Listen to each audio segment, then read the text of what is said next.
Hi guys, I wanted to make a different video on EMPs and CMEs and things of that nature. And the first thing I want to do is apologize. I had some inaccurate information. It wasn't badly inaccurate, but mostly it was just wasn't complete. And so it was bugging me. So what I did is in the last 2-3 days, I have been scouring the internet for accurate information, complete information. Oh, go on, cat. Go on.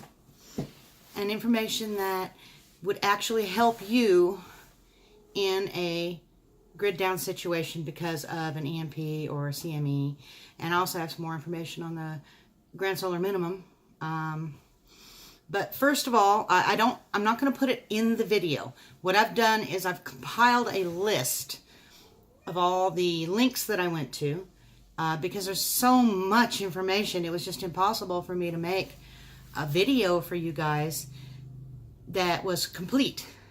But I can give you all the places where I got the information, and you can go and read up on it at your leisure.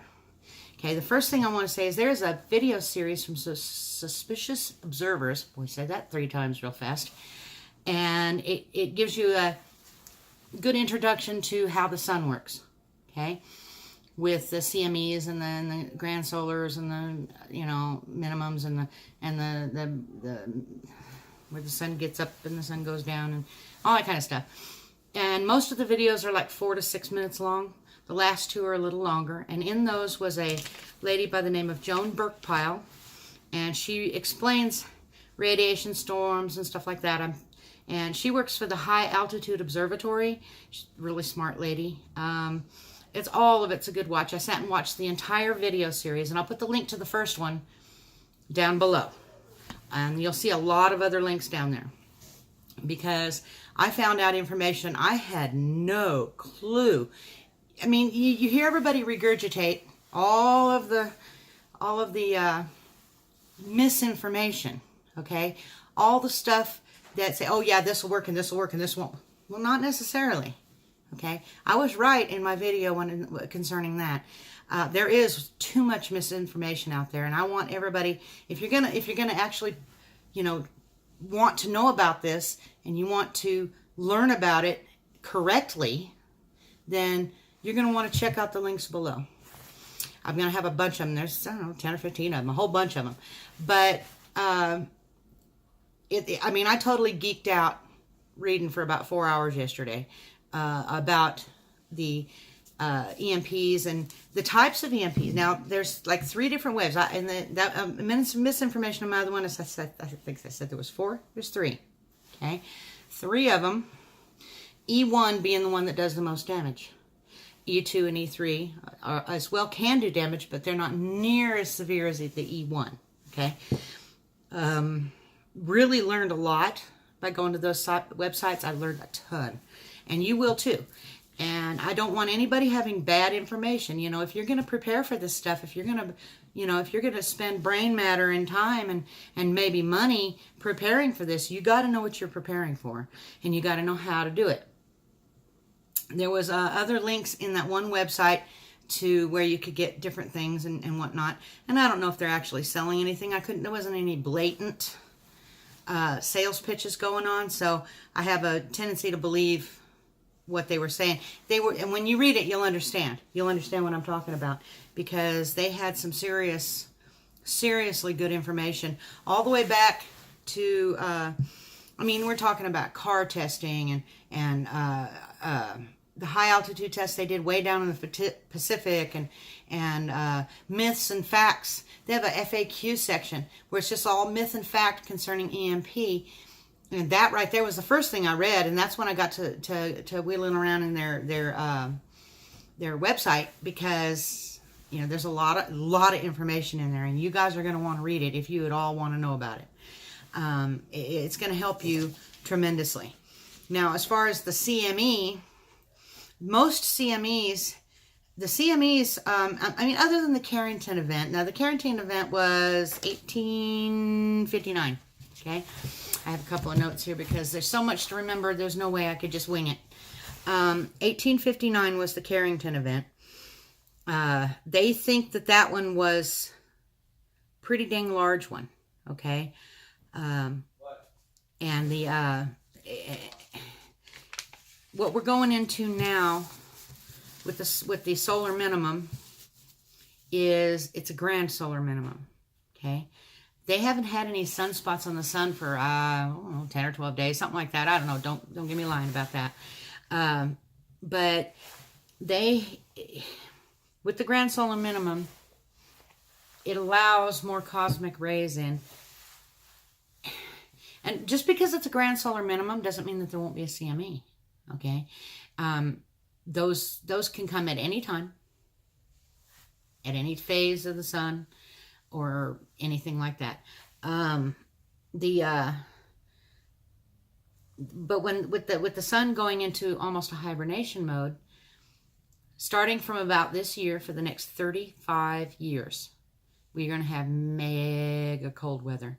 We're going to have mega heat waves and droughts nearer to the equator, all caused from the sun going into sort of a hibernation mode. Not really hibernation, but like, it's not as active, a less active period of the sun. They had a thing called the Maunder minimum, and from what I've read and what I've seen and what I've been able to discern, the Maunder minimum is basically repeating right now. We're just at the beginning of it, guys. This is going to go on for a long time. The sun, it ebbs and flows. It goes through cycles, just like tides, just like, almost anything has a cycle, okay? Women do every month, the sun does every 11 years, every 206 years, every 400 something years, and I think there's like a 1,200 or 2,000 year cycle. Don't get me lying about that, because I'm not going to give you that misinformation, but I do know about the 11-year cycle and the 206-year cycle, or 7. Is it 206 or 207? One of those. It's close enough. And remember that John L. Casey wrote a book called Cold Sun, okay? And in there he talks all about it. But that's not the only cycle out there. So, he's got lots of letters behind his name. He's a very smart man. He worked for the government, worked for NASA. Somebody who's got really good information and is not just some person trying to make a name for themselves, because he already had one. He didn't need to write the book to do that. The cycles of the sun. Let's see. Now, Joan Burkpile was talking about those geomagnetic storms.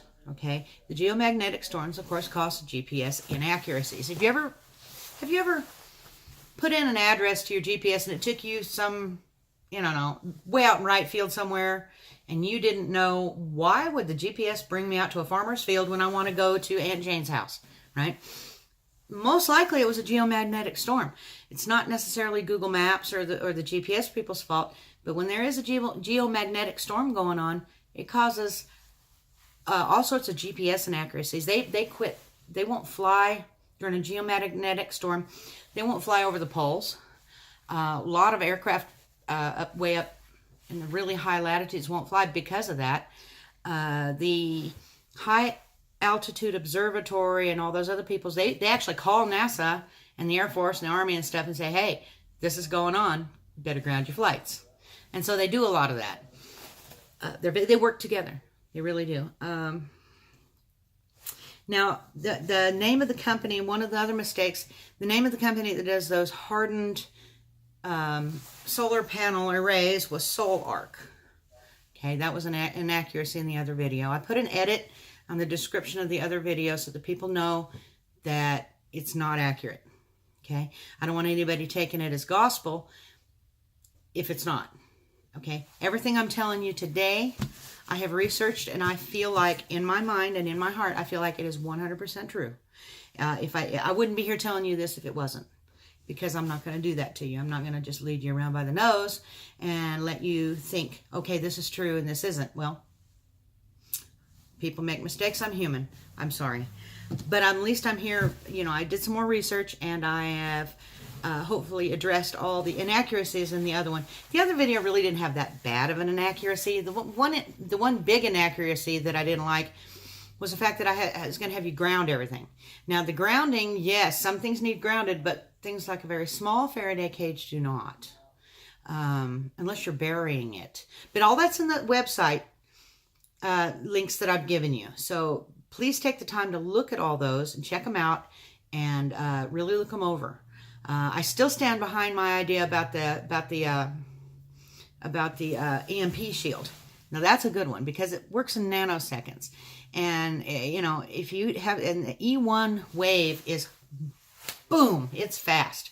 And that's what knocks out most of your stuff. And then when the E2 and the E3 come in, it even damages more. So you have to have something like the EMP shield to stop it. Okay.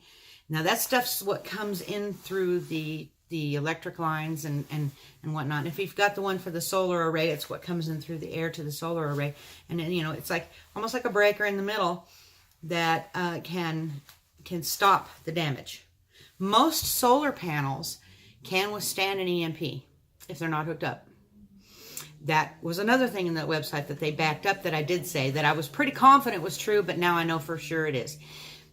There are things that you can do to your solar panel array that's in that website that can help you with this as well. There are things you can do to existing wiring, like ferrite suppressors. Now, most of the I'm going from memory. It's in all those links. Most of the ferrite suppressors are in like your surge protectors, right? And they use like a type 43, which is the common type, which isn't fast enough or good enough to protect you from an EMP. You have to have, I think, the type 61. Mauser Electronics sells them. Okay. Now, the part for that, the part number, there's 2 of them, and it's in the website, but I'll give them to you now just so that you can write them down if you wish. It's MOUSER Electronics. Okay, the part numbers, the first one is 0461167281. And the second number is 0461164281. Those are 2 different types of type 61 ferrite protectors that Mauser Electronics sells, and I think they snap over the wire. You'll have to look at them. I did not look up the Mauser Electronics. I don't even know if they're still in business, but it was in there. And so I wrote down the part numbers just because I thought you might want to have that. Because if you have existing wiring or something existing, you don't want to tear it apart, do anything with it, maybe putting a ferrite protector around it will protect your item. They did, in that one, they were talking about all the different tests that they did on vehicles. 1962 was the last real EMP vehicle test. Okay, that's according to Future Science, I believe. Don't quote me on that. I think the name of the place was Future Science. But in 2003, in older vehicles, they did partial tests. Okay, now what they did is they were responsible for the vehicles, and the companies, like the car companies, would ship them these cars. But they'd have them like wrapped in brown paper. They would have them where nobody could see what was inside the crate because they didn't want anybody knowing what cars they were shipping because some of them hadn't been released yet or whatever the case may be. But in 2003 was the last time anything like that was done. And what they did, and I'm paraphrasing, it's in the website. What they did is they dialed up the EMP until there was a problem with the car, and then they shut it off. Okay? Most cars survived it. Okay, most cars, mainly, there was only one pickup truck they had to actually take to a mechanic. Everything else would either restart, or you could disconnect the battery and then put it back up to reset it. And some of them had issues with like the dash lights and flashing lights and things like that. It's all in that website. And it was pretty interesting, but I didn't get into it deep enough to know whether the level that they stopped was the level that you could expect to see during an EMP attack. They did say in there that during a CME, a coronal mass ejection, most cars should be fine. Okay, now I'm paraphrasing again. It's all on that website, so I want you guys to go look at this and check it out. EMP Shield. Yeah, I've got the link down below. I've got a $50 coupon off of an EMP Shield unit. They have different types of units. They're for your car, your house, solar, whatever. Just go look at their deal. EMP Shield. And if you use the discount code LADYT, LADYT, all capitals, you'll get $50 off if you order anything. And if you order anything using that code, of course, it helps me out a little bit, but not much. And I don't care if you use my code, but if you did, it would save you $50. So, what else? Oh, as far as the grand solar minimum, okay, North Korea right now is going through food shortages because of crop failures. Crop failures happen from hail, severe winds, drought, heavy rain, early and late frosts and snows, all different kinds of things, pests. Crop failures happen for a variety of different reasons. Mostly in the last year or 2 years, crop failures have been about 40% of the crops have been failing, which is going to make your food costs skyrocket. So if you can, start preparing and start putting up some food. You guys need to do this. Really need to do this. You need a good long-term storage food plan. I'm working on that myself right now.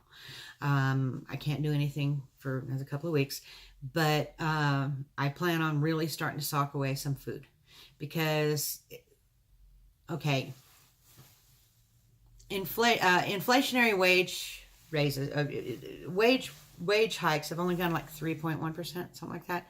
I'm paraphrasing. I'm doing it from memory, and again, my memory sucks. You guys know this already. And I think it was like 31% raise in food prices. But the cost of living, that's what it was. The cost of living has only gone up like 3.1 or 8.1. It's a big difference, okay, between the cost of living increase and the cost of food, okay? And other things have gone up too. Rents, fuels, well, maybe not all fuels. Fuels have come down recently because people are so broke from buying all their groceries, they can't afford to go places. So the demand for fuel is down, which causes the fuel prices to lower, at least for a while. But with 40% or more of the crop shortages, you're going to see your food prices skyrocket. I can't stress this enough. You've got to have a food storage plan of some sort. And survival seeds and water storage, medical supply storage, all of that, okay? Because all that stuff's going to go up, up, up, up, up, okay? And your wages are not going to be keeping pace with that. You've got to be able to do something with that. I can't stress it enough, and I'm sorry I'm harping on it. I have a tendency to do that.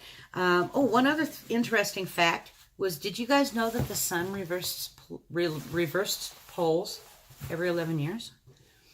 In there, yeah, I guess every 11 years it gives, like if this was north and this was south, it would flip, and that would be north, this would be north and this would be south. Something like that. I thought that was very interesting, which is why I guess they have the solar maximum and solar minimum 11-year cycles, because maybe when it flips, it, starts doing different things. As far as saving and protecting your computers and stuff, they say that laptops are easier to protect than desktops, which, hey, they're smaller too. And that if you want to save anything, you're going to want to put it on the CDR and DVD-R single-sided optical disc. The little round disc. Now, they said that you can use the M discs, but those take a laser writer, I guess. Now, I don't know, how prevalent they are. Sounded like something that would be too expensive for me to afford, so I didn't even worry about that. But they said the M disc would do, but I don't think having a laser or something or other like that is very practical. But if you did, all the discs that it puts the stuff on, you can actually plug into any CD drive and it'll work. So, I'm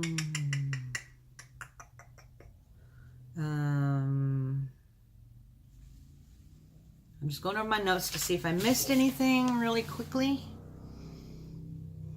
cycles of the sun.